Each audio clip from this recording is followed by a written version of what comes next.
தென்னாடுடைய சிவனே போற்றி, எந்நாட்டவர்க்கும் இறைவா போற்றி. அனைத்து தமிழ் உள்ளங்களுக்கும் கனிவான வணக்கங்கள். நிகழும் ஸ்ரீ மங்களகரமான சோபகிருது ஆண்டு பிப்ரவரி மாதம் 13ஆம் தேதி செவ்வாய்க்கிழமை அன்று சதுர்த்தி திதியில் உத்திரட்டாதி நட்சத்திரத்தில் சித்தம் நாமயோகத்தில் வணிசை கர்ணத்தில் அமிர்தயோகம் கூடிய நன்னாளில் இந்த சீர்மிகு மாசி மாதம் பிறக்கிறது. நவ கிரகங்களின் அதிபதியான சூரிய பகவான் கும்பராசியில் சஞ்சாரிக்கும் காலம்தான் மாசி மாதம் என்று அழைக்கப்படுகின்றது.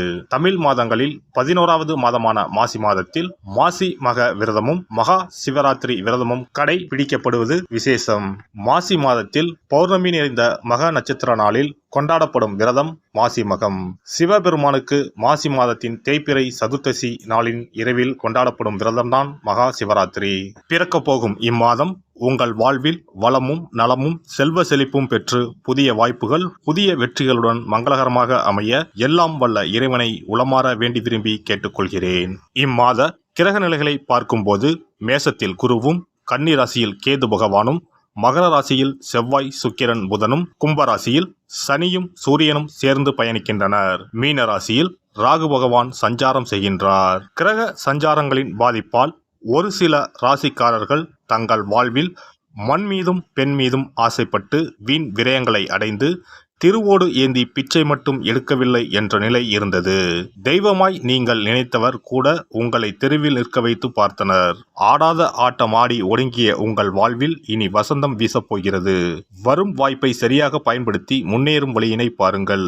சிம்ம ராசி அன்பர்களுக்கு மகம் பூரம் உத்திரம் 1ஆம் பாதம் நட்சத்திரங்களில் பிறந்தவர்களுக்கு இந்த மாதம் உங்கள் ராசிநாதனான சூரியன் ராசிக்கு 7ல் அமர்ந்திருக்க போகிறார். அதன் பிறகு 8ஆம் இடத்திற்கு வந்து நிற்கப் போகிறார். யோகாதிபதியான செவ்வாய் கிரகம் பலமான அமைப்பில் நகர்கிறது. இதனால் அனைத்து நன்மைகளும் பண வசதி திருப்திகளும் நடந்தேறும். உங்கள் ராசிக்கு 2ல் கேது 8ல் ராகு என்ற அமைப்புதான் சற்று குளறுபடியான அமைப்பு. தக்க வழிபாடுகளை செய்ய நிவர்த்தி கிடைக்கும். குரு ராசிக்கு 9ஆம் இடத்தில் நின்று ராசியை பார்த்து கொண்டு இருப்பதால் பின்னடைவை சந்திக்காமல் சிறப்பான விடிவு காலம் ஏற்படும். ஆரோக்கிய நிலைமை சொல்லும்படியாகவே தொடரும். குடும்பத்துக்குள் அமைதியான சூழல் உண்டாகும். பணம் காசு வரவுகளுக்கு பற்றாக்குறை ஏற்படாது. சேமிப்பு உயரும். வாழ்க்கை துணைவுடனான பனிப்போர் போராட்டங்கள் தீர்வுக்கு வரும். உத்தியோக நிலைமை மாதம் தொடங்கி 6 தினம் கடந்த பிறகு திருப்திகளை தரும். தொழில் வியாபார விஷயங்களில் திட்டங்கள் லாபத்தோடு நகரும். கடன் கொடுக்கல் வாங்கல் நாணய விஷயங்கள் நெருக்கடி ஏற்படுத்தாது. உத்திரம் நட்சத்திரக்காரர்கள் இந்த மாத 8ஆம் தினம் வரை கவனமாக பழக்க வழக்கம் வைத்து கொள்ள வேண்டும். விஐபிகள் புதிய பெரிய மனிதர்களால் ஆக வேண்டிய சகாயம் பண வரவுகள் அனைவருக்குமே உண்டு. புதிய சொத்து சேர்க்கை உண்டாவதற்கு அதிர்ஷ்டம் காத்திருக்கிறது. இம்மாத திங்கள் புதன் மற்றும் வெள்ளிக்கிழமைகளில் ஆச்சரியப்படுகின்ற சிறப்பான உயர்வுகள் மனமகிழ்ச்சியை தரப்போகிறது.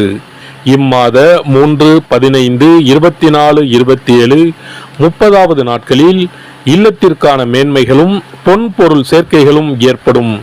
இளம் இருபாலருக்கும் 2வது வாரம் முடிந்த பிறகு திருமண கனவு நிறைவேறும். இல்லத்திற்குள் விசேஷ திருப்தியும் நன்மைகளும் உண்டு. அயல்தேச அயலூர் கல்விக்கான உதவி ஒத்துழைப்புகள் கிடைக்கும். பெரிய நிலபுலன்களை வாங்கிவிட தயாராக இருப்பீர்கள். போட்டி பொறாமைகளும் விலகி வெளிச்சப்பாதை உண்டாகும். வியாபாரிகளுக்கு சென்ற மாதம் ஏற்பட்ட நன்மைகளை இம்மாதமும் எதிர்பார்க்கலாம். சனி பகவான் தொடர்ந்து உங்களுக்கு ஆதரவாக சஞ்சரிக்கிறார். தொழிலை அபிவிருத்தி செய்வதற்கு ஏற்ற மாதம் இது இப்போது அமைந்துள்ளது. பிரசித்தி பெற்ற வெளிநாட்டு நிறுவனம் ஒன்றுடன் தொழில் அபிவிருத்தி திட்டங்கள் கையெழுத்தாகும். கலைஞர்களுக்கு சினிமா துறையினருக்கு மிகவும் அனுகூலமான மாதம் இது. லாபகரமான மாதமாகும். புதிய வாய்ப்புகள் வருமானத்தை உயர்த்தும். திரைப்பட இயக்குநர்களுக்கு பாராட்டுதல் கிடைப்பது உற்சாகத்தை அளிக்கும். அரசியல்வாதிகளுக்கு கட்சியில் உங்கள் பலம் அதிகரிக்கும். உயர்மட்ட தலைவர்களின் ஆதரவு உற்சாகத்தை தரும். வரவுள்ள தேர்தல்களில் நின்றால் வெற்றி பெறுவது நிச்சயம். அதன் மூலம் புதிய வாய்ப்புகள் கிடைப்பதும் இம்மாத கிரக நிலைகள் உங்களுக்கு அளிக்கவிருக்கும் நன்மைகளில் சிலவாகும். மாணவர்களுக்கு படிக்க உட்கார்ந்தால் சோர்வு தலை தூக்கும், பாடங்களில் மனம் படிவது கடினமாகும், சில தருணங்களில் தவறான எண்ணங்கள் மனதை பாதிக்கும். விவசாயிகளுக்கு சென்ற மாதம் ஏற்பட்ட அனைத்து நன்மைகளும் இம்மாதமும் நீடிக்கும். அரசாங்க ஆதரவு தேடி வரும், பயிர்கள் செழித்து வளரும், கால்நடைகள் அபிவிருத்தி அடையும். பரிகாரம்: இம்மாத பிரதி செவ்வாய்க்கிழமை யமகண்ட வேளைகளில் ஸ்ரீ காளி தேவிக்கு அபிஷேக ஆராதனை செய்து வழிபட்டு கொள்ளவும். சிறப்பு பரிகார கோவில். திருமணம் தடைப்பட்டாலோ அல்லது நீண்ட நாட்கள் திருமணம் ஆகாமல் இருந்தாலோ சிறுவாபுரி பாலசுப்பிரமணிய சுவாமி கோவிலை நாடினால் பலன் உண்டாகும். நம் பிரார்த்தனை நிறைவேற சிறுவாபுரி முருகன் கோவிலுக்கு தொடர்ந்து 6 வாரமும் ஏதாவது ஒரு கிழமையில், அதாவது 6 வாரமும் முதல் வாரம் வந்த கிழமையிலேயே தொடர்ந்து அடுத்த 5 வாரமும் வர வேண்டும். வரும் நேரமும் ஒரே மாதிரியாக இருக்க வேண்டும். காலை என்றால் ஒவ்வொரு வாரமும் காலையிலே வர வேண்டும். மாலை என்றால் ஒவ்வொரு வாரமும் மாலையிலே வர வேண்டும்.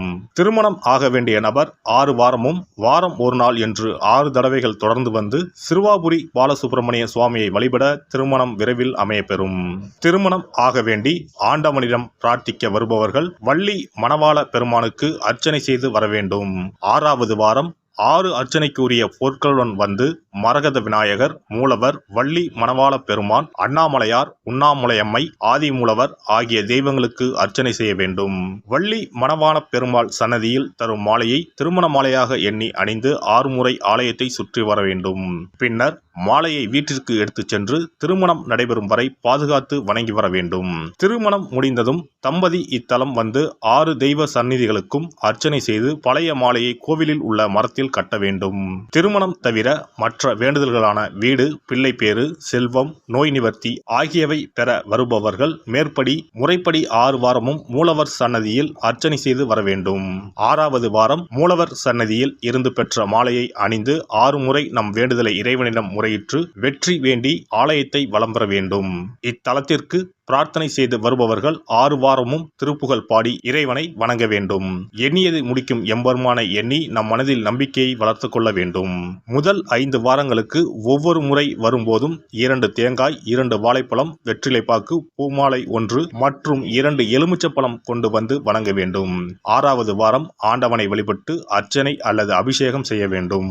ஒவ்வொரு வாரமும் வந்து போகும்போது நம்மிடம் கொடுக்கப்பட்ட ஒரு எலுமிச்சம் பழத்தை வீட்டிலே வைத்து பூ வைத்து பூஜித்து வர வேண்டும். முதல் வார எலுமிச்சம் பழத்தை 2வது வார எலுமிச்சம் பழம் வந்தவுடன் எடுத்து கடல், கிணறு ஏதாவது ஓர் அசுத்தம் இல்லாத இடத்தில் சேர்த்துவிட்டு தற்சமயம் பெற்று வந்த பழத்தை மீண்டும் பூஜிக்க வேண்டும். இவ்வாறு 5 வாரம் செய்துவிட்டு 6வது வாரம் நாம் பெற்று வந்த பழத்தை ஈரம் படாது பாதுகாத்து நம்முடைய பிரார்த்தனை நிறைவேறும் வரை பூஜிக்க வேண்டும். இந்த பிரார்த்தனை பூஜை காலங்களில் நாம் அண்டர்பதி திருப்புகளை ஓதி வணங்க வேண்டும். நம் பிரார்த்தனை நிறைவேறியதும் சிறுவாபுரி வந்து 6 அர்ச்சனைக்கு உரிய பொருட்கள் வைத்து பால சுப்பிரமணிய சுவாமியை வணங்க வேண்டும். இங்கு உள்ள 2 முருகப்பெருமான் சன்னதிகளில் ஆதி மூலவரிடம் நம்முடைய குறைகளையும் தடைகளையும் நீக்க கோரி வணங்கி வர இன்ப வாழ்வு உண்டாகும். இத்தலத்தில் பிரார்த்தனை செய்து வருவோர்கள் முதல் வாரத்திலோ அல்லது தொடர்ந்து வரும் வாரங்களிலோ பலன் பெறுவது உண்டு. ஒருவருடைய நம்பிக்கை மிகுந்த பிரார்த்தனை அவரின் காரியத்தை மிக விரைவில் முடித்து வைக்கும். எல்லாம் வல்ல இறையருளால் நீங்களும் உங்கள் அன்பு குடும்பமும் உடல் நலம், நீலாயுள், நிறை செல்வம், உயர் புகழ், மெய்ஞானம் ஓங்கி வாழ்க வளமுடன். இந்த வீடியோ பதிவு உங்களுக்கு பிடித்திருந்தால் லைக் பண்ணுங்க, கமெண்ட் பண்ணுங்க, ஷேர் பண்ணுங்க, மறக்காம சப்ஸ்கிரைப் பண்ணுங்க, பக்கத்துல இருக்கிற பெல் பட்டனை கிளிக் பண்ணுங்க. நன்றி, வணக்கம். ஓம் நமச்சிவாய. சிவாய நம.